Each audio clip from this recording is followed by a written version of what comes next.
അതെ, കോൺഗ്രസിൻ്റെ മേളിൽ മെക്കെട്ട് കയറുന്ന സി പി എമ്മിനോടും സി പി എം അണികളോടും എന്തിൻ്റെ പേരിൽ? പിണറായിയുടെ വീട്ടിൽ ED നടത്തിയ റെയ്ഡിൻ്റെ പേരിൽ, അല്ലെങ്കിൽ സി പി എം നേതാക്കളുടെ വീട്ടിൽ നടത്തിയ റെയ്ഡിൻ്റെ പേരിൽ.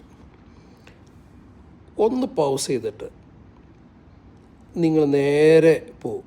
പണ്ട് കോടിയേരി ബാലകൃഷ്ണൻ എന്ന് പറഞ്ഞൊരു ആളുണ്ടായിരുന്നു പാർട്ടിയിൽ.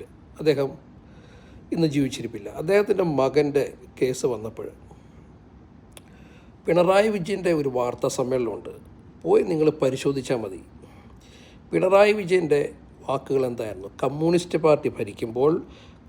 പാർട്ടി ഭരിക്കുമ്പോൾ ED നടത്തിയ റെയ്ഡിൽ പിണറായി വിജയൻ്റെ മറുപടി എന്തായിരുന്നു? അത് ഇങ്ങനെയായിരുന്നു: ഇതിന് ഞങ്ങൾക്കൊന്നും ചെയ്യാനില്ല, ഇത് ED ആണ്, അത് ഇപ്പം എന്തെങ്കിലും അതിനെക്കുറിച്ച് പറയാനുമില്ല,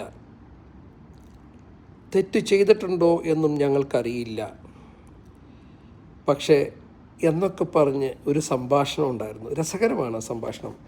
അപ്പോൾ ഇത് ഇവിടെ രസകരമാകുന്നത് ഈ പിണറായി വിജയൻ കോടിയേരി ബാലകൃഷ്ണൻ്റെ മകനെക്കുറിച്ച് അന്ന് പറഞ്ഞത് രസകരമാവുന്നത് എപ്പോഴാണ്? ഇന്ന് ആ മകൻ ബിനീഷ് കോടിയേരി വന്നിരുന്ന് പിണറായിയുടെ വാടക വീടിൻ്റെ മുമ്പിൽ വന്നിരുന്ന് സമരം ചെയ്യുകയാണ്, പ്രതിഷേധിക്കുകയാണ്.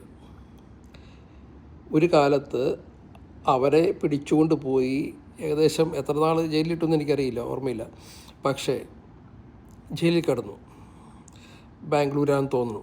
അപ്പോൾ പല കേസുകളാണ്. അപ്പോൾ ഇതിൻ്റെ സത്യാവസ്ഥ അറിയില്ല എന്നാണ് പിണറായി വിജയൻ പറഞ്ഞത്. അപ്പോൾ അത് കേരളത്തിലെ ജനങ്ങളുടെ മുമ്പിലുണ്ട്. അപ്പോൾ എനിക്ക് CPM പറയാനുള്ളത്, അണികളോട് പറയാനുള്ളത്, കോൺഗ്രസ്സിന് ഇതിൻ്റെ കാര്യങ്ങളൊന്നും അറിയില്ല. ഇന്നലെ രാത്രി അവർ പ്ലാൻ ചെയ്തു, കേസ് കൊടുത്തത് അന്വേഷണം തടയണമെന്ന് പറഞ്ഞത്, അല്ലെങ്കിൽ വിചാരണ തടയണമെന്ന് പറഞ്ഞത്, അത് കോടതി തള്ളിയപ്പോൾ EDയുടെ പണിയെടുത്തു. കോൺഗ്രസിൻ്റെ മെക്കെട്ട് കയറിയിട്ട് എന്ത് കാര്യമുള്ളേ? ഓക്കെ, അപ്പോൾ സമരം ചെയ്യുന്ന സഖാക്കൾ നന്നായിട്ട് പോയി ആദ്യം പിണറായി വിജയൻ നടത്തിയ സ്റ്റേറ്റ്മെൻറ്റ്, കോടിയേരി ബാലകൃഷ്ണൻ്റെ മകൻ ബിനീഷ് കോടിയേരി അറസ്റ്റിലായപ്പോൾ നടത്തിയ സ്റ്റേറ്റ്മെൻറ്റ് ഒന്ന് കേൾക്കണം, എന്നിട്ട് കോൺഗ്രസിനെ കുറ്റം പറയണം. ഓക്കെ.